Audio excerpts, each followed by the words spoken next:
अस्सलाम वालेकुम students. Previous हमारा लास्ट लेक्चर था इस चैप्टर का, चैप्टर नंबर 5 सेल साइकिल का। वो हमारा टॉपिक था सिग्निफिकेंस ऑफ मियासिस। मियासिस के 3 सिग्निफिकेंस के हवाले से हमने डिस्कस किया था।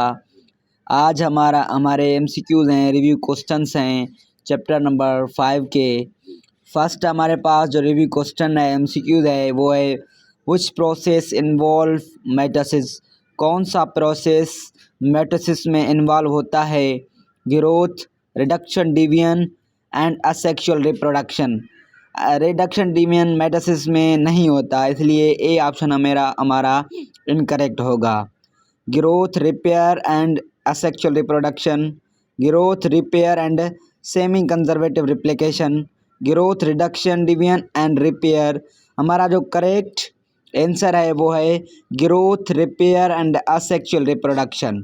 B option is our correct answer. And number second MCQs है what occurs in metaphase of mitosis. Mitosis के मेटाफेस में क्या होता है? Chromosomes line up on the equator of the cell. Chromosome जो होते हैं वो लाइन अप हो जाते हैं इक्वेटर पर, मींस इक्वेटर दरमियान पर जो है लाइन अप हो जाते हैं chromosomes. Chromatids reach the poles of the spindle. Chromatids separate and move to opposite poles. Chromosomes start to coil up and become visible. हमारा जो करेक्ट आंसर है वो है ए, क्रोमोसोम लाइन। हमारे पास थर्ड एमसीक्यू है सेलेक्ट द मिसमैच्ड। एनाफेज में chromatids move होते हैं, प्रोफेज में सेंट्रियोल मूव होते हैं और मेटाफेज में क्रोमोसोम्स लाइन अप होते हैं, इक्वेटर पर आ जाते हैं। और जो टीलोफेज में न्यूक्लियर मेम्ब्रेन डिसअपियर हो, इसमें ये ऑप्शन रॉन्ग है क्योंकि टेलोफेज में न्यूक्लियर मेम्ब्रेन अपीयर होता है, डिसअपियर नहीं होता। और नंबर फोर्थ एमसीक्यूज है which process occurs during prophase of mitosis in animal cell. कौन सा जो प्रोसेस है वो प्रोसेस ऑफ मेटासिस में होता है? Separation of centrioles. सेंट्रियोल्स की सेपरेशन होती है जो प्रोसेस ऑफ मेटासिस में। डिवीजन ऑफ सेंट्रोमियर्स भी नहीं होता, फॉर्मेशन ऑफ क्रोमोसोम्स भी नहीं होता और रिप्लिकेशन ऑफ डीएनए भी नहीं होता क्योंकि जो रिप्लिकेशन ऑफ डीएनए इंटरफेस में होता है। और नंबर फिफ्थ एमसीक्यूज है sequence of physiological changes by which cell commit suicide. कौन से physiological changes means sequence of physiological changes के हवाले से जो डेथ होती है सेल की, उस डेथ के टाइप को हम क्या कहेंगे? वो है हमारे पास एपोप्टोसिस। एपोप्टोसिस जो सेल की डेथ है उसको हम कहेंगे, ये फिजियोलॉजिकल चेंजेस के हवाले से होती है। नंबर फिफ्थ जो हमारे पास एमसीक्यूज है choose the incorrect statement regarding myiasis.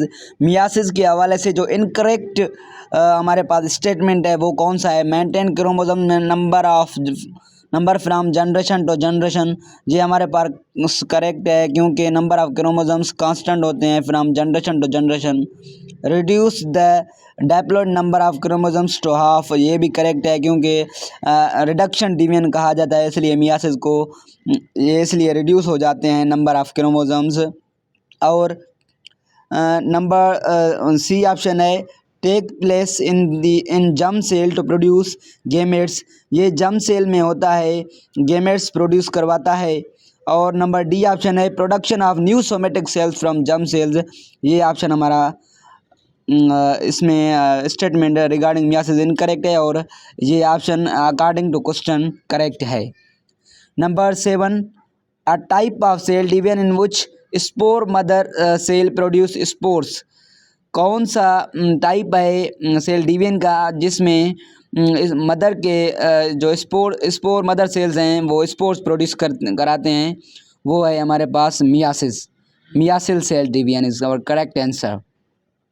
Number 8 है stage of mitosis in which chromatids reach the poles and their movement ceases means starts. वो हमारे पास कौन सा ऑप्शन है? वो है anaphase. Anaphase is our correct answer. और नंबर 9 है stage of meiosis in which centromeres shorten and paired chromatids are pulled away from one another. वो ऑप्शन भी हमारे पास सेम है एनाफेस 2, क्योंकि मियासिस हो रहा है तो हम कहेंगे एनाफेस 2। 10th है last, phenomena in which pair of homologous chromosomes fails to separate called, जो सेपरेट होने में फेल होते हैं उस फेनामेना को हम क्या कहेंगे? प्रीवियस लेक्चर में भी हमने डिस्कस किया था, उसको हम कहेंगे नॉन डिसजंक्शन।